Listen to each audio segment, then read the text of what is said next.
کالے دل والے، کالے کپڑے والے، کالے منہ والے، کالے سینے والے کہندے نے بے ایمان کہ جی معاذ اللہ تعالی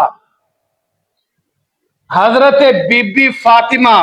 میرے پیغمبر دی بیٹی انہاں دا حق کھا گیا، عمر حق کھا گیا۔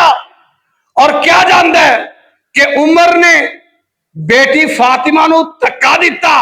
گھر نو اگ لگا دیتی، انہاں جناب دروازہ توڑ دیتا۔ او بے ایمانو ظالمو، میرے پیغمبر دے صحابہ تے تبرہ کرنے والو، عمر آیا سی اسلام نو عزت دین واسطے، عمر آدھے آنل اسلام نو عزت ملیا۔ اور میں کہنا چاہنا مینوں ذرا جواب دیجئے کہ پیغمبر دی بیٹی فاطمہ اسلام دی عزت ہے کہ نہیں؟ پیغمبر دی بیٹی فاطمہ میرے عقیدے کے مطابق اسلام دی عزت ہے۔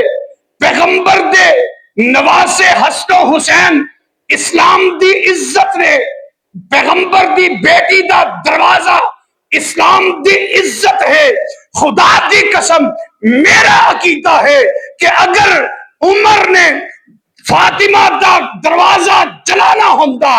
اگر عمر نے فاطمہ دا دروازہ اکھاڑنا ہوندا، فاطمہ نو دھکا دینا ہوندا، فاطمہ نو بے عزت کرنا ہوندا، میرا عقیدہ ہے کہ اللہ کبھی بھی عمر نو مسلمان نہ کردا۔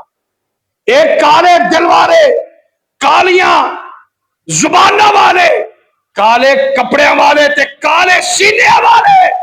جنہ دے دل دے اندر میرے پیغمبر دے صحابہ دا بھی بغض ہے، میرے پیغمبر دیاں بیویاں دا بھی بغض ہے، عمر دا بھی بغض ہے، ابو بکر دا بھی بغض ہے، عثمان دا بھی بغض ہے۔ انہاں دے دلاں دے اوپر انشاءاللہ قیامت تک چھریاں بھی چل دیاں رہن گیاں، مکے بھی بجدے رہن گے، اور انشاءاللہ جس دل دے اندر صحابہ دا بغض ہوئے گا، جس دل دے اندر امہات المومنین دا بغض ہوئے گا، انہاں دے سینیاں دے اوتے جتیاں بھی بجدیاں رہن